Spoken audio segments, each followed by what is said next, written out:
Perang selalu identik dengan darah, ledakan, dan berujung dengan kematian. Namun di balik semua itu, ada kisah lain yang jarang diceritakan dalam sejarah. Kisah tentang makhluk-makhluk kecil yang ikut berjalan melewati lumpur parit, mendengar hujan peluru, dan bertahan hidup bersama para tentara. Mereka bukanlah manusia. Mereka tidak memahami politik, tidak mengenal negara, dan bahkan tidak tahu mengapa perang terjadi. Namun anehnya, mereka justru menjadi alasan banyak tentara tetap ingin hidup. Di medan perang paling brutal dalam sejarah, para prajurit ternyata tidak bertempur sendirian. Mereka ditemani oleh anjing, kucing, merpati, monyet, bahkan beruang. Beberapa menjadi maskot, beberapa menjadi penyelamat, dan beberapa berubah menjadi legenda perang. Tapi pertanyaannya, mengapa manusia yang saling membunuh justru bisa menunjukkan kasih sayang luar biasa kepada hewan di tengah perang? Dan bagaimana hewan-hewan ini diam-diam ikut mengubah sejarah dunia? Inilah kisah nyata tentang tentara yang bertempur bersama hewan peliharaan. Untuk memahami mengapa hewan menjadi sangat penting, kita harus memahami dulu seperti apa kehidupan tentara saat perang. Pada awal abad ke-20, terutama saat Perang Dunia Pertama terjadi, jutaan pria muda dikirim jauh dari rumah mereka. Banyak dari mereka baru berusia 17 atau 18 tahun. Mereka meninggalkan keluarga, kekasih, bahkan anak-anak mereka. Dan ketika tiba di garis depan, mereka menemukan dunia yang tidak pernah mereka bayangkan. Parit-parit perang dipenuhi lumpur hitam, bau darah bercampur dengan asap mesiu, tikus berkeliaran memakan mayat, hujan turun hampir setiap hari, dan suara ledakan tidak pernah benar-benar berhenti. Banyak tentara mengalami gangguan mental yang sangat parah. Saat itu, istilah PTSD bahkan belum dikenal. Para dokter hanya menyebutnya shell shock. Tentara sering menangis sendirian. Banyak yang kehilangan harapan untuk pulang hidup-hidup. Di tengah rasa takut itulah, hewan mulai menjadi sesuatu yang sangat berharga. Seekor anjing kecil bisa membuat seorang tentara tersenyum untuk pertama kalinya setelah berminggu-minggu. Seekor kucing bisa membuat malam yang dingin terasa sedikit lebih manusiawi, dan perlahan hubungan antara tentara dan hewan berubah menjadi ikatan emosional yang sangat dalam. Dari semua hewan yang ikut perang, anjing adalah yang paling terkenal. Mereka bukan hanya hewan peliharaan. Banyak dari mereka benar-benar menjadi tentara. Selama Perang Dunia Pertama dan Perang Dunia Kedua, ribuan anjing dilatih oleh militer. Mereka membawa pesan, mencari korban luka, hingga mendeteksi musuh. Salah satu yang paling terkenal adalah seekor anjing bernama Stubby. Stubby awalnya hanyalah anjing liar kecil yang ditemukan di kamp pelatihan tentara Amerika. Namun para tentara menyukainya. Mereka memberinya makan, melatihnya, dan diam-diam membawanya ke medan perang di Prancis. Tidak ada yang menyangka anjing kecil itu akan menjadi legenda. Stubby bisa mendeteksi serangan gas sebelum manusia menyadarinya. Stubby akan menggonggong keras setiap kali mencium bau gas beracun. Dan karena itulah, banyak nyawa tentara berhasil diselamatkan. Suatu hari, Stubby bahkan membantu menangkap mata-mata Jerman. Anjing itu menggigit kaki seorang pria asing yang mencoba menyusup ke wilayah Amerika. Para tentara segera menyadari pria itu adalah mata-mata. Setelah perang selesai, Stubby pulang sebagai pahlawan. Dia mendapat medali, menghadiri pawai, dan menjadi simbol harapan bagi ribuan veteran perang. Namun di balik semua kisah heroik itu, ada sesuatu yang lebih menyentuh. Banyak tentara mengaku mereka lebih mudah berbicara kepada anjing daripada kepada manusia. Karena anjing tidak menghakimi rasa takut mereka. Jika anjing menjadi simbol keberanian, maka kucing menjadi simbol ketenangan.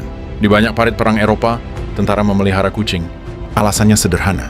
Tikus di medan perang sangat mengerikan. Mereka memakan persediaan makanan, merusak pakaian, dan bahkan menggigit tentara yang sedang tidur. Maka kucing dibawa masuk ke parit. Tapi perlahan peran mereka berubah. Kucing menjadi teman tidur para tentara. Dalam malam dingin, seekor kucing kecil di pangkuan bisa membuat seorang tentara merasa seperti kembali ke rumah. Banyak tentara menulis surat tentang kucing peliharaan mereka di parit. Beberapa bahkan memberi nama dan pangkat militer pada kucing mereka. Yang paling aneh, beberapa tentara percaya bahwa kucing bisa merasakan datangnya serangan artileri. Mereka memperhatikan kucing sering gelisah beberapa menit sebelum ledakan besar terjadi. Dan karena itu, banyak tentara mulai mempercayai insting hewan lebih baik daripada teknologi perang. Di era sebelum radio modern, komunikasi di medan perang sangat sulit. Kabel telepon sering hancur akibat ledakan. Seorang pengirim pesan sering ditembak oleh musuh. Dan di saat itulah, merpati menjadi penyelamat.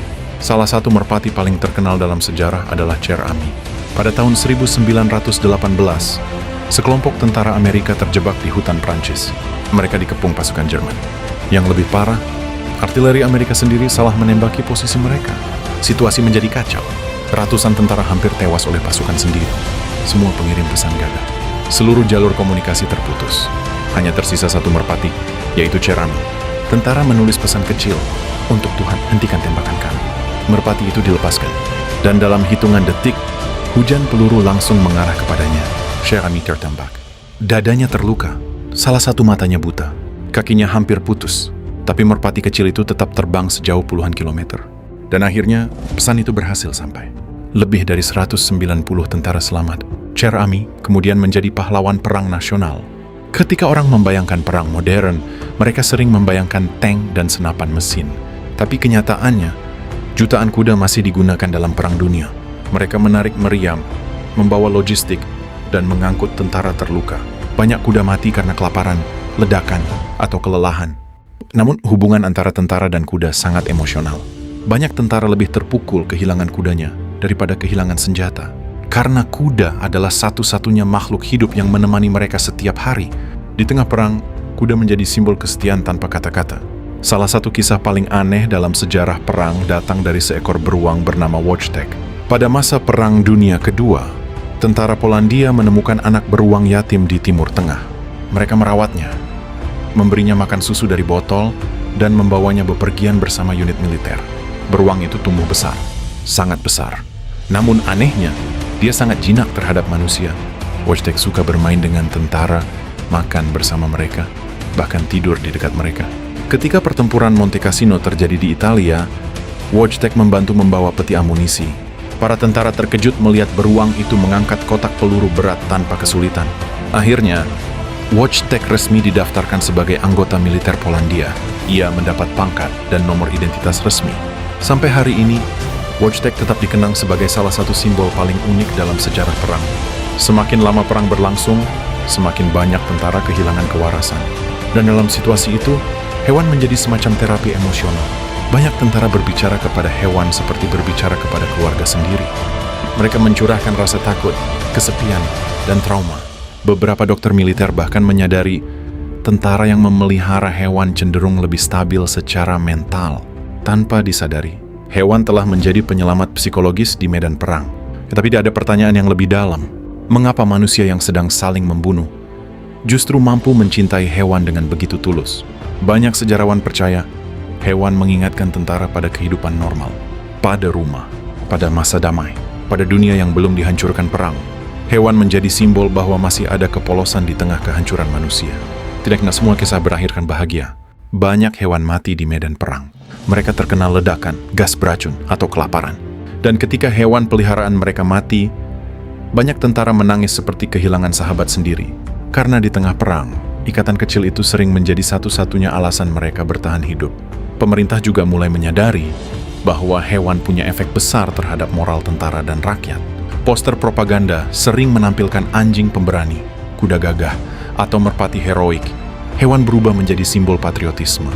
Ironisnya, banyak kisah tentang hewan perang perlahan dilupakan.